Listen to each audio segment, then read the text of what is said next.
Hello everyone, welcome to Daya Patel's e learning zone. तो आज हम स्टार्ट कर रहे हैं chapter number 1 of accounts part 1।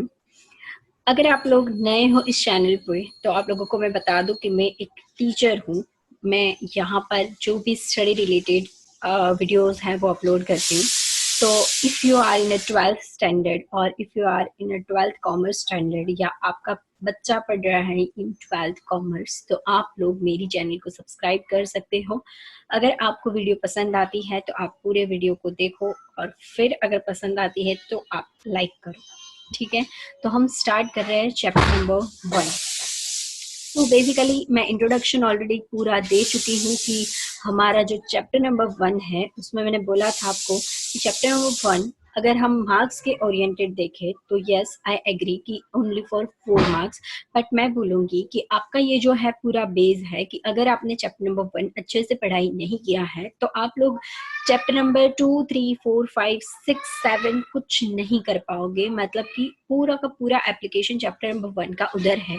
That means कि आप फिर बाकी के चैप्टर्स को कितने भी अच्छे से अटेम्प्ट करने की ट्राई करोगे, बट जब तक आपका चैप्टर नंबर 1 क्लियर नहीं है आप लोग अच्छे से नहीं पढ़ पाओगे। यस, तो बेसिकली ये मेरी रिक्वेस्ट है कि आप चैप्टर नंबर 1 जो है उसको पूरा अच्छे से कंसेप्चुअली समझो। जहां जहां डाउट आता है लेट मी नो, मुझे बताओ, मैं आपके डाउट्स क्लियर करूंगी, ठीक है। So first of all partnership का जो ये इंट्रोडक्शन है उसके चैप्टर का वेटेज है 4 मार्क का, और सेक्शन ई में छोटू सा 3 मार्क का एक सम आता है जो कि बहुत ही इजी सम्स रहते हैं, आपको बिल्कुल भी उसके लिए टेंशन लेने की जरूरत नहीं है।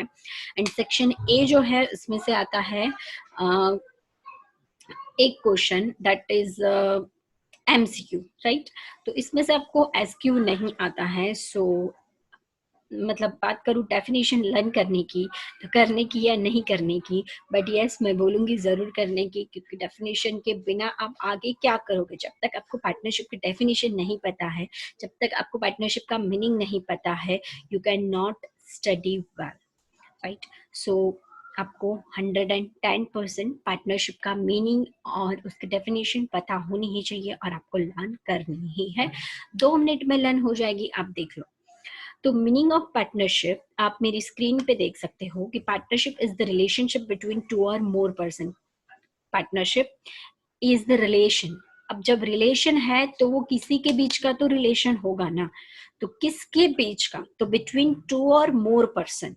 किसके बीच का, तो बिटवीन 2 और मोर पर्सन। ते कैसे पर्सन, तो बोले who have agreed to share profit. कैसे person, who have agreed to share profit. काइट का प्रॉफिट, तो प्रॉफिट ऑफ द बिजनेस। कैसा business, business carried out by all और any one of them acting for all, right. तो ये हमारी पूरी डेफिनेशन हो गई कि partnership is the relationship between 2 और more person who have agreed to share profit of the business carried out by all और any one of them acting for all, right. So basically friends क्या है कि ये जो पूरी definition है वो समझाने के लिए मैं आपको एक छोटी सी तो नहीं बोलूंगी, थोड़ी लंबी सी है, एक मस्त कहानी सुनाती हूँ जो आप सुनोगे तो उसके बाद आपके बहुत सारे कंसेप्ट जो है वो एग्जैक्ट यही वे में, बट एक स्टोरी के फॉर्म में आपके दिमाग में स्टोर हो जाएंगे, ठीक है। मैं आपको बोलूँ पूरी डेफिनेशन स्टोर करो तो आप नहीं कर सकते। मैं आपको बोलूँ कि सारे कैरेक्टरिस्टिक्स स्टोर करो तो आप नहीं कर सकते। मैं बोलूँ कि आप सारे प्रोविजन स्टोर करो तो नहीं कर सकते। But yes, you can definitely store story in your mind. So please आप एक ये स्टोरी जो मैं सुना रही हूँ वो सुनिए, उसके बाद मैं मूव ऑन करूंगी वापस से मीनिंग ऑन पार्टनरशिप पे, ठीक है। सो बेसिकली स्टोरी ऐसी है कि मैं एक टीचर हूँ, काफ़ी सालों से पढ़ा रही हूँ, और मेरा एक स्टूडेंट है। जो स्टूडेंट मान लो कि आप खुद ही हो, ठीक है। तो आप, आपका नाम मान लो कि मैं आपको कह देती हूँ ए, ठीक है। आपका नाम ए है, तो आप मेरे स्टूडेंट थे। सपोज करो कि आपके एग्जाम, बोर्ड की एग्जामिनेशन खत्म हो गई, राइट। अब मार्च में आपकी जैसे ही बोर्ड की एग्जाम खत्म होती है तो आप मुझे मिलने के लिए आते हो in the month of April. April में आप जब मुझे मिलने के लिए आते हो तो मैं भी थोड़ी फ्री थी, 11th के जो कि एग्जाम हो गई है खत्म, तो मैं भी फ्री हूँ। मैं बोलती हूँ चलो हम जाते हैं नीचे, थोड़ा इतनी धूप है, थोड़ा ठंडा कोल्ड कॉफी वगैरह कुछ पी के आते हैं। तो हम लोग चले भाई, कहाँ जाते हैं, कहाँ जाते हैं, यस, मेरे क्लासेस के नीचे ही बहुत सारे अलग अलग ऐसे कैफे हैं, तो हम एक कैफे में जाते हैं, राइट। वहाँ पे जाके हम आराम से बैठते हैं एंड हम कोल्ड कॉफ़ी ऑर्डर करते हैं और फिर हमारी बातचीत शुरू करते हैं। तो वही कैफ़े में मेरा जो स्टूडेंट है, तो आप हो वो, तो वो आपने मुझे ऐसा कहा कि मैम देखो ना, ये लोग हमें कैसे लूटते हैं, खुली लूट करते हैं, मतलब क्यों ऐसा? तो बोले कि 120 रुपए की कोल्ड कॉफ़ी, राइट, और ये लोग हमको देते क्या है उसमें? क्या आता है? आपको भी पता है, थोड़ा सा मिल्क, थोड़ा सा आइसक्रीम दे दिया, थोड़ा सा शुगर, कॉफ़ी और थोड़े बहुत बिस्किट और थोड़े बहुत सिरप स्प्रिंकल करके हमको दे देते हैं। मैम अगर हम मुश्किल से भी इसकी कॉस्ट करें, तो इसका कॉस्ट का जो टोटल है वो मुश्किल से हार्डली 30-40 रुपीज़ होता होगा, और बाकी का सारा इनका प्रॉफिट। तो बिजनेस तो बहुत ही प्रॉफिटेबल है। तो मैंने बोला यस है तो सही, बट हम क्या कर सकते हैं, है तो है, हमारे पास अदर ऑप्शन नहीं है, तो हमें तो यहाँ पे आना ही पड़ेगा। तो बोले यस मैम, आना तो पड़ेगा, बट हम ये कर सकते हैं ना कि हम लोग खुद ही एक कैफे खोलें। मैंने बोला आइडिया तो अच्छा है, कैफे खोलना चाहिए, वैसे भी अभी सब कुछ क्लोज है, तो अच्छा है कि चलो एक और बिजनेस बन जाएगा हमारा। बट मैंने बोला कि मैं फ्री नहीं हूँ, बिकॉज मेरा जो है पूरा एक प्रोफेशन अलग है। मैं अभी 110% पूरी की पूरी इन्वॉल्व हूँ इन टीचिंग प्रोफेशन, तो मेरे पास कैफे के लिए टाइम नहीं है। सो अब आप क्या कहते हो मुझे कि मेरे पास तो टाइम ही टाइम पड़ा है, वैसे भी मेरे को तो बीकॉम ही करना है और पढ़ाई में अपने को ज़्यादा कोई इंटरेस्ट है नहीं, तो मुझे आगे चल के भी वैसे कोई बिजनेस ही करना है, जॉब तो मैं कर नहीं सकता, मैं किसी की सुन नहीं सकता, तो मेरे को खुद का बिजनेस करना है। मैं तो मतलब मेरे को बिजनेस में मन तो है, पर पापा भी पैसे तो नहीं देंगे। मैं बोलती हूँ ठीक है भाई, देख तेरे पास टाइम ही टाइम है, पैसे नहीं है, मेरे पास पैसे हैं पर टाइम नहीं है। अब मैं क्या करती हूँ, मैं कहती हूँ कि देख जितना भी इन्वेस्टमेंट लगेगा वो सारा मेरा, ठीक है, और तेरे को अभी पैसे में कोई भी इन्वेस्टमेंट नहीं करना है, ठीक है। अब बिजनेस चलाने का किसको, तुझे चलाने का, और इन्वेस्टमेंट कौन कर रहा है, मैं कर रही हूँ, ठीक है। अब ऐसे करके हमारा बिजनेस स्टार्ट हो जाएगा और फिर जो भी प्रॉफिट आएगा हम इक्वल इक्वल बांट लेंगे। तुम मान गए, आपने बोला कि ठीक है भाई, बहुत सही बात है। तो हमने ऐसे करके क्या किया, चलो एक पार्टनरशिप फर्म ओपन कर देते हैं। सो हमारे बीच में कोई रिटर्न एग्रीमेंट नहीं था, हमारे बीच में कॉन्ट्रैक्ट हुआ, सारा इन्वेस्टमेंट मेरा, वो भी मैंने नहीं बोला कितना होगा, वहां तक मैं करूंगी, जितना होगा इन्वेस्टमेंट मैं करूंगी, आपको 1 रुपए नहीं देने हैं। बट यस, फिर मैं बिजनेस पे देखने को नहीं आऊंगी कि वहाँ क्या चल रहा है क्या नहीं, वहाँ के कोई भी मसलों में मैं नहीं गिरने वाली हूँ, क्योंकि पूरा का पूरा जो भी मैटर होगा वो आपको ही देखना है, बिजनेस आपको ही चलाना है, ठीक है। मेरा इन्वेस्टमेंट बिजनेस चलाना आपको है, प्रॉफिट जो होगा उसको हम इक्वल इक्वल हिस्से में बांट लेंगे। यहाँ हमारा इतना ही एग्रीमेंट हुआ और हमने बिजनेस स्टार्ट कर दिया। अब क्या होता है, हमारा बिजनेस स्टार्ट हो जाता है, ठीक है, yes obviously after lockdown, but start हो जाता है। ये एक इमेजिनरी कंडीशन है, आप मान लो कि ऐसा कुछ है। तो अब हमारा बिजनेस जो है, हमने कैफे स्टार्ट कर दिया, अच्छे से सब कुछ फर्निश कर दिया एंड देन बिजनेस स्टार्ट हो गया। और फर्स्ट 6 मंथ्स में हमको थोड़ा बहुत लॉस जा रहा था, बट मैंने बोला यस, बिजनेस तो करेंगे तो कभी भी कोई भी बिजनेस में लॉस तो होना ही है। तो स्टार्टिंग के कुछ महीनों में मेरे को जो भी लॉस हुआ, वो उसके बाद के महीने में थोड़ा बहुत जो भी प्रॉफिट हुआ इनिशियल लेवल का, उसने वो लॉस को कंपेंसेट किया। और ऐसे करके ओवरऑल मेरे फर्स्ट ईयर का जो रिजल्ट है वो कुछ ऐसे आया कि मुझे ना प्रॉफिट ना लॉस हुआ, मतलब ना प्रॉफिट हुआ ना लॉस हुआ, तो कुछ किसी को बेयर करने का आया नहीं, ठीक है।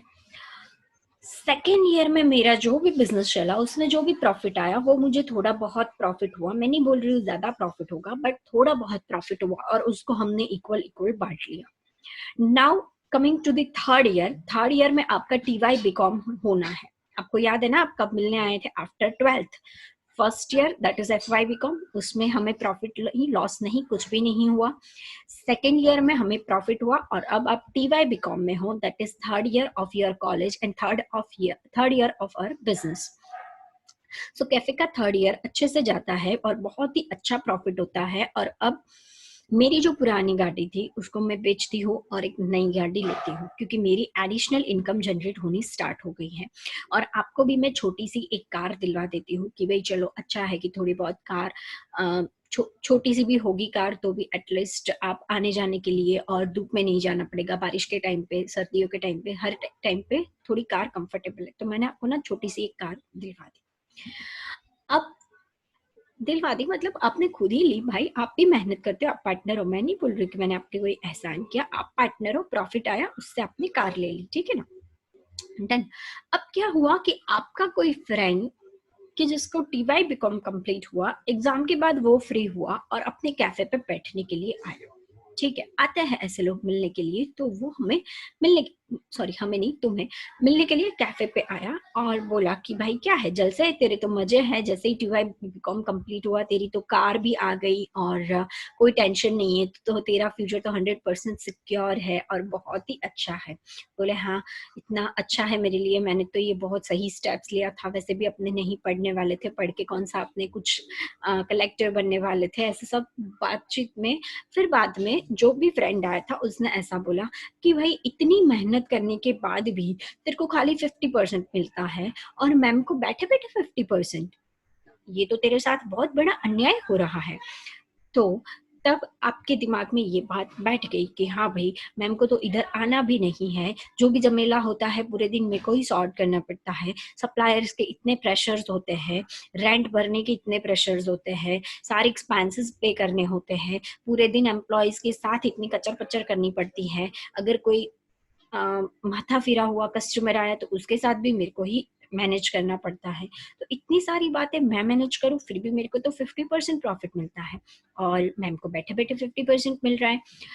तो अब ये बात आपके दिमाग में अच्छे से बैठ चुकी है, ठीक है ना।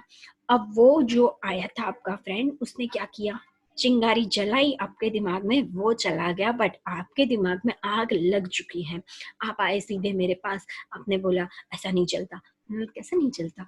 तो बोले आपको इधर बैठे बैठे भी 50% मिल रहा है, आपको कुछ नहीं करना है, फिर भी आपने इतनी बड़ी कार ले ली, मैं इतनी मेहनत करता हूँ उसके बाद भी मेरे पास तो छोटी सी कार है और मेरे को भी 50% हिस्सा मिलता है, तो मेरे साथ अन्याय हो रहा है। अब से आपको अगर 70% मुझे प्रॉफिट देना है तो मुझे आगे बिजनेस आपके साथ पार्टनरशिप में करना है, अदरवाइज मुझे आपके साथ पार्टनरशिप नहीं रखनी है।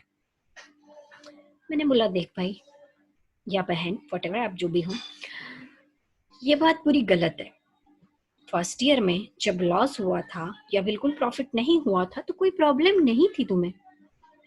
सेकेंड ईयर में जब थोड़ा प्रॉफिट हुआ तब भी कोई प्रॉब्लम नहीं थी, और अब जाके मेरे इन्वेस्टमेंट का रिटर्न जनरेट होना स्टार्ट हो रहा है तो तुम बोल रहे हो कि अब से 30% प्रॉफिट खाली आपको मिलेगा, तो मेरे को भी तो ये मंजूर नहीं है।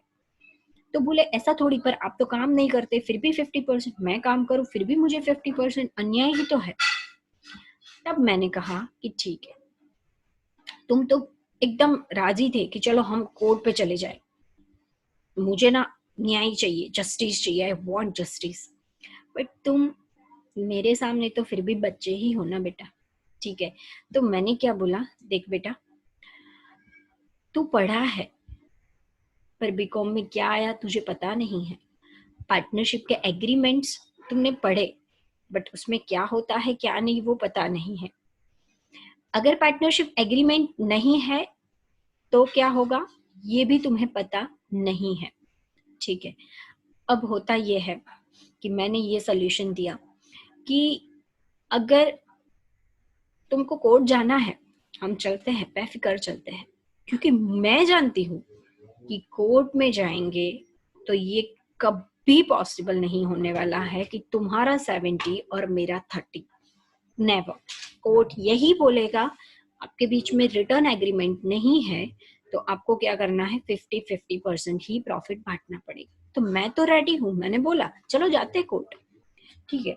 बट सेकेंड ऑप्शन मैं आपको ये दे रही हूँ कि अगर कोर्ट ना जाना हो तो हम और भी एक सॉल्यूशन कर सकते हैं। आपसे एटलीस्ट मेरी 10-12 सालों की जो ज्यादा बुद्धि है उससे मैंने एक और सॉल्यूशन निकाला, और वो सॉल्यूशन ये है, मैंने बोला देखो कोर्ट तक जाएंगे कुछ हासिल होने वाला नहीं है, मुझे भी पता है कोर्ट जाएंगे और हमारा वजह इतना ज्यादा खर्चा हो जाएगा, उसके बाद भी जो कंडीशन है वही की वही रहने वाली है। So better way is that हम खुद से कुछ सोल्यूशन लाने की ट्राई करें।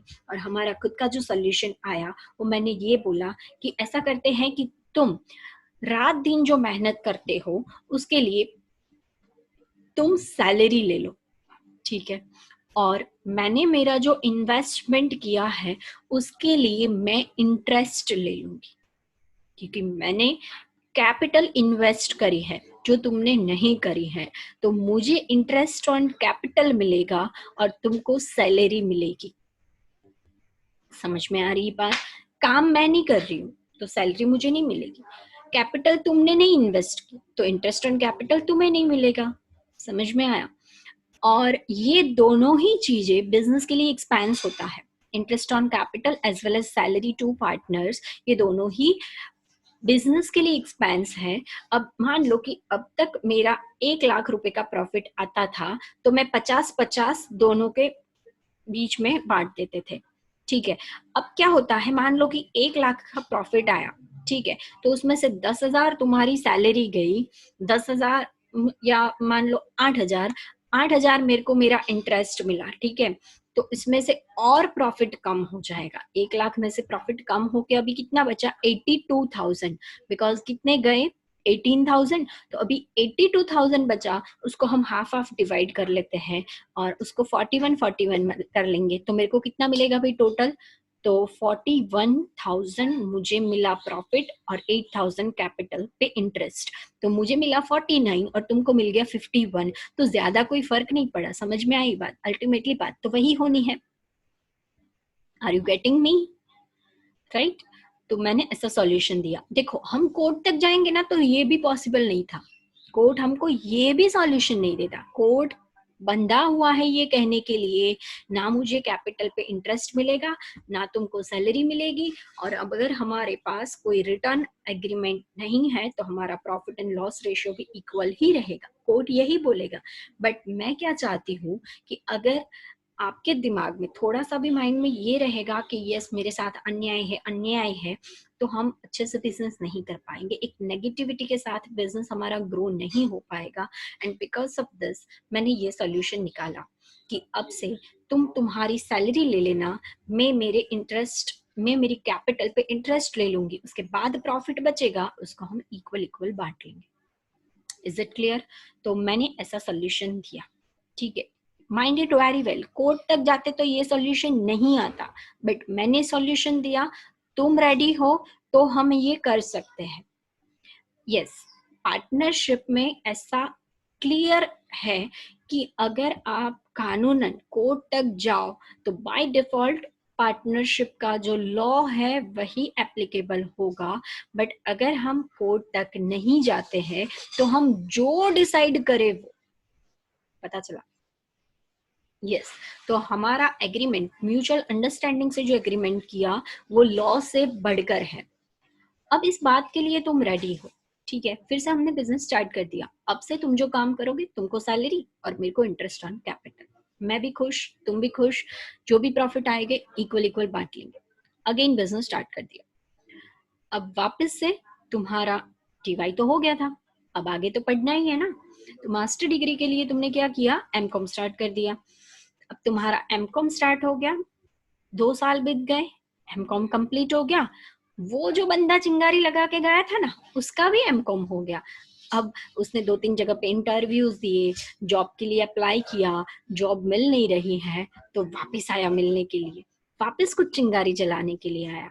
इस बार क्या किया पता है, इस बार वो आया ना तो तुमने साफ साफ बोल दिया, देख लास्ट टाइम ना बहुत भड़का के गया था तू, तो इस बार कुछ बोलना ही मत, अच्छे से बिजनेस चल रहा है, आई एम वेरी सेटिस्फाइड, अभी मैं जस्ट थोड़े दिनों बाद एक नया बंगलो भी बुक करने जा रहा हूँ और मेरी कार भी चेंज करने जा रहा हूँ और अच्छे से बिजनेस चल रहा है, इस बार कुछ मुझे भड़काने की ट्राई मत करना। तो वो क्या बोला पता है, नहीं, मैं कुछ भड़काने नहीं आया हूँ, मैं तो जस्ट ये बताने आया हूँ कि अगर पॉसिबल है तो मैं तुम्हारा वर्कलोड जो है वो कम करवा सकता हूँ।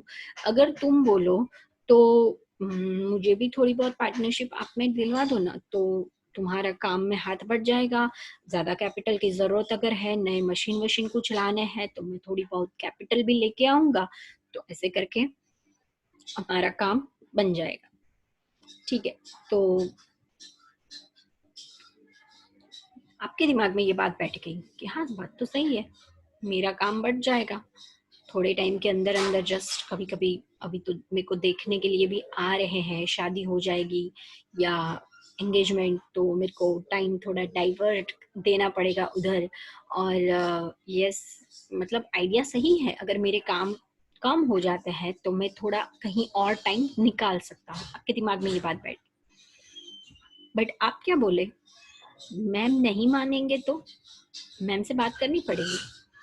तो उसने बोला ठीक है, मैम से बात करके आप मेरे को बोलो जो भी है, फिर अगर जरूरत है तो मेरे को बोल देना, तो मैं पार्टनरशिप में आ जाऊंगा। मैं रेडी होंगी या नहीं, आप सोचो, आप सोचो, सोच के बताओ, मैं इस चीज के लिए रेडी होगी या नहीं। आप तो रेडी हो बिकॉज आपका वर्कलोड डाउन हो रहा है। मैं रेडी होंगी कि नहीं? मैं रेडी नहीं होंगी, ऑब्वियसली, सीधी सी बात है। क्यों भाई? तो अब तक जो प्रॉफिट में मुझे 50% हिस्सा मिलता था, थर्ड पार्टनर के आने के कारण मेरा हिस्सा हो जाएगा 33%। वो तुम्हारा भी होगा, बट सामने तुम्हारा तो वर्कलोड कम हो रहा है ना, मेरा तो वर्कलोड भी नहीं था। पता चल रहा है? यस। तो मैंने बोल दिया मैं रेडी नहीं हूँ। तो तुमने क्या बोला पता है? वो कैपिटल भी तो ला रहा है, हम बिजनेस को बड़ा करेंगे, दूसरी ब्रांच ओपन कर देंगे, एक ब्रांच वो मैनेज करेगा, एक ब्रांच मैं मैनेज करूंगी, करूंगा, तो दो ब्रांच हो जाएगी, प्रॉफिट दुगना हो जाएगा, फिर आपको 33% में भी अभी जो प्रॉफिट मिल रहा है ना उससे ज्यादा मिलेगा। मैंने बोला सही बात है भाई, तुम तो बिजनेसमैन बन गए 5 साल में। तो मैं रेडी हो गई, ठीक है, थर्ड पार्टनर को लाने के लिए मैं रेडी हो गई, ठीक है ना। थर्ड पार्टनर आता है, वो कैपिटल लेके आता है, ठीक है, कैपिटल वो क्या करता है, लेके आता है, और बिजनेस में काम भी करेगा वो, मतलब वो दोनों करेगा, काम भी करेगा, कैपिटल भी लाएगा, ठीक है। अब कैपिटल ला रहा है, उसको इन्वेस्ट कर रहे हैं, और ये सारी चीजें हो रही है, उस दरमियान मेरे दिमाग में ख्याल आया, अब तक जो प्रॉफिट है उस पे तो मेरा 50% हिस्सा है ना। समझो कि जिस बिल्डिंग में हम बिजनेस कर रहे थे, वो बिल्डिंग हमने 5 साल पहले ली थी, तो 20 lakhs की प्रीमाइसेस मिली थी, जो भी शॉप वगैरह जो भी कुछ था 20 lakhs का था। आज की तारीख में उसकी प्राइस 27 lakhs हो गई, 7 lakh प्रॉफिट। समझ में आ रही बात? तो ये जो 7 lakhs का प्रॉफिट है, वो प्रॉफिट पे किसका राइट है? सिर्फ मेरा और तुम्हारा, ना कि तुम्हारा वो जो थर्ड पार्टनर तुम्हारा दोस्त आ रहा है उसका। उसका तो कोई राइट नहीं है इसके ऊपर, क्योंकि ये प्रॉफिट ये 5 साल का है, तो इसमें उसको हमें हिस्सा नहीं देना है। समझ में आई बात? तो अभी हम क्या करेंगे, ऐसे तो मैंने सिर्फ आपको बिल्डिंग का एग्जांपल दिया, ऐसे तो हमारे ऊपर लाइबिलिटी भी हो सकती है। जैसे हमारी एसेट्स की वैल्यू बढ़ी है, ऐसे हमारी अब तक की कुछ लाइबिलिटीज या लॉस भी तो होंगे। तो तब वो सामने से बोल देगा कि ये लॉस तो मैं आया उससे पहले का था, तो मैं क्यों बेयर करूं। समझ में आया? तो इन दैट केस हमें क्या करना पड़े कि अब तक, आज की तारीख में, जब तक वो पार्टनर नहीं था उससे पहले का जो भी कुछ मसला है, माजरा है, उसको हमें सॉल्व करना पड़ेगा। सो बिकॉज ऑफ दिस हमें क्या करना पड़ेगा, हमारी सारी एसेट्स को रीवैल्यू करना पड़ेगा, assets as well as liability and profit and loss. सारी चीजों को आज की तारीख में क्या है, आज की तारीख का प्रॉफिट एंड लॉस, आज की तारीख की एसेट्स की वैल्यू, आज की तारीख की लाइबिलिटीज की वैल्यू, सब कुछ निकाल के उसके बेसिस पे हमें जो भी प्रॉफिट या लॉस आएगा वो इक्वली हम दोनों को बांट लेना है। आज की तारीख तक का हिसाब क्लियर। उसके बाद अब से 3 हिस्से होंगे हर एक चीज में, पर अब तक हम 2 ही थे, तो अब तक के प्रॉफिट में हमें 2 ही हिस्से लेने हैं। क्लियर? तो तब हमें जब भी नया पार्टनर आएगा तो रिवैल्यूएशन करना पड़ेगा। और एक बहुत बड़ी बात आती है, और वो ये है कि जो हमने फर्स्ट ईयर में बिना प्रॉफिट निकाला था, ये जो बंदा आ रहा है उसको तो अभी ऐसे ही मिल रहा है ना सब कुछ। हमने जो स्टार्टिंग में लॉस बेयर किया था उसको तो कुछ करना नहीं है। हमारे तो कितने सारे कस्टमर्स अभी बंद चुके हैं, जो शुरुआत के दिनों में तो कुछ नहीं था, तो तब जो हमने किया था वो अभी इसको नहीं करना पड़ेगा। दैट मीन्स मेरा सीधा इशारा है गुडविल की ओर। 5 साल में हमने काफी प्रेस्टीज बना रखी है जो उसको सीधी मिल रही है बिकॉज ऑफ अस।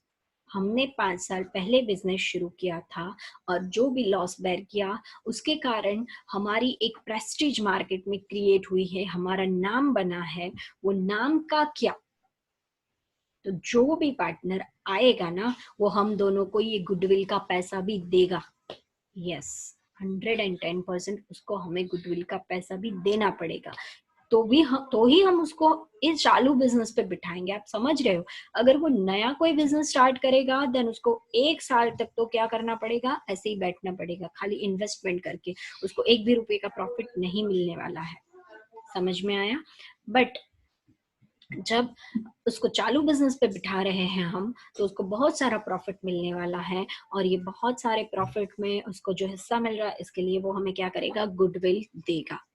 ठीक है। अब थोड़ा टाइम चलता है, वो जो नया पार्टनर आया मुझे उसके साथ बहुत ज्यादा जमता नहीं है। अब तुम भी अपने डिसीजंस खुद से लेने लगे हो, मुझे लगता है कि अब मेरी ज्यादा कोई जरूरत है नहीं। तो मैंने एक दिन सोचा कि देखो अब आप दोनों यंग एज के हो, आप दोनों अच्छे से बिजनेस को चला सकते हो। Now you have sufficient capital to invest in your business. तो मैं बोलती हूँ अब मुझे ना रिटायर होना है भाई, मुझे मेरे पैसे लौटा दो, मुझे कहीं और इन्वेस्ट करना है। ठीक है। तो मैंने क्या किया कि अब मैं रिटायर हो रही हूँ आपके बिजनेस में। अब अगेन आफ्टर 7-8 ईयर मैं पार्टनर में, सॉरी, पार्टनरशिप फॉर्म में एज अ पार्टनर रह के जब जाती हूँ, तो आप लोगों को मुझे मेरी गुडविल का हिस्सा प्लस आज तक का जो भी मेरा प्रॉफिट है उन सब में मुझे हिस्सा देना पड़ेगा। समझ में आया? तो अगेन जब पार्टनर रिटायर होता है तब भी सभी एसेट्स लायबिलिटीज को रिवैल्यू करना पड़ता है। जब कोई पार्टनर आता है तब भी रिवैल्यू करना पड़ता है। गुडविल के बारे में बोलूं तो जो आता है वो लेके आता है, जाता है वो लेके जाता है। समझ में आया? जो गुडविल है वो गुडविल आने वाला लेके आता है और जाने वाला लेके जाएगा। समझ में आ रही है बात?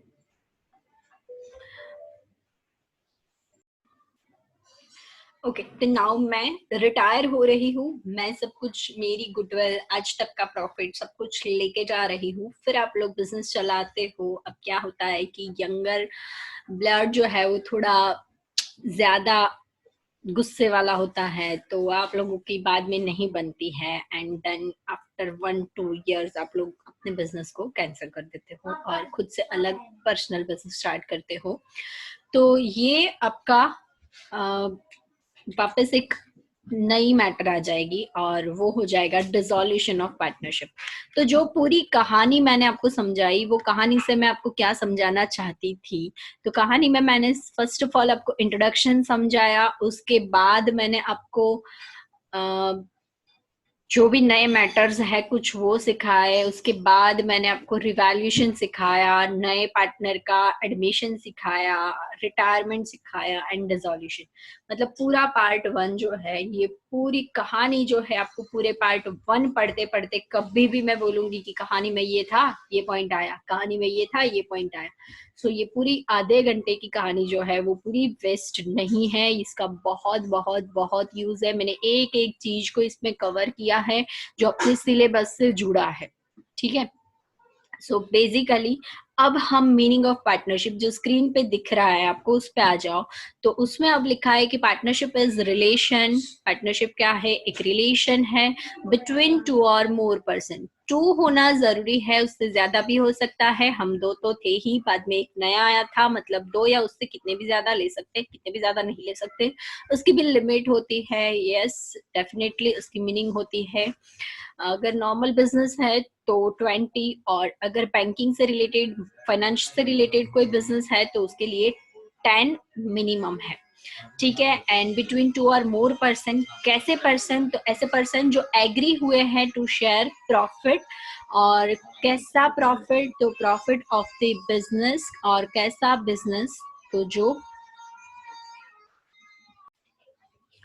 तो कैसा बिजनेस? तो जो बिजनेस चलाते हैं, कैरिड आउट बाय ऑल और एनी वन ऑफ देम। मतलब हमारे केस में क्या था, ऑल नहीं पार्टनर्स थे, एनी वन ऑफ देम, मतलब हम दोनों में से कोई एक बिजनेस चला रहा था। Acting for all. Acting for all का मतलब क्या होता है कि कल को कोई सप्लायर से क्रेडिट पर माल लिया है आपने उधारी पे, और वो आके मेरे पास पैसे मांगे, तो मैं ये नहीं बोल सकती मैंने लिए हैं, मैं पैसे नहीं दूंगी, उसने वैसे लिए, उसने माल लिया तो वो उसी से जाके पैसे मांगो, मैं ऐसा नहीं बोल सकती। मैं खुद उसके लिए बाउंड हूँ। मैं भले बिजनेस नहीं करती हूँ, बट स्टिल मैं भी इतनी इक्वल लाइबल हूँ। अगर आपने कोई लोन लिया बिजनेस के लिए, तो मैं नहीं बोल सकती कि मैंने नहीं लिया, मैं तो बिजनेस नहीं चलाती थी, तुम बिजनेस चलाते थे, तुम भरो, ऐसा नहीं। एक्टिंग फॉर ऑल का मतलब है तुम जो भी करोगे, I am bound to that. समझ में आया? मतलब तुम लोन लेते हो, तुम प्रॉफिट करते हो, तुम लॉस करते हो, अगर हमारी फर्म पे कोई केस चलता है, ये सारी चीजों के लिए मैं इक्वल लायबल हूँ। Are you getting me? That means कि एक्टिंग फॉर ऑल का मतलब है भले मैं बिजनेस नहीं कर रही हूँ, बट बिजनेस जो भी हो रहा है वो मेरे लिए भी इक्वल, उतना ही रिस्पॉन्सिबल मैं भी। Is it clear? So yes, आज के लेक्चर में इतना रखते हैं, और जल्द ही एक नया लेक्चर जिसमें हम सम्स जो है वो स्टार्ट करेंगे। पूरा जो मीनिंग ऑफ पार्टनरशिप है वो हमारा यहाँ पर फिनिश होगा। ठीक है। जय हिंद, जय भारत।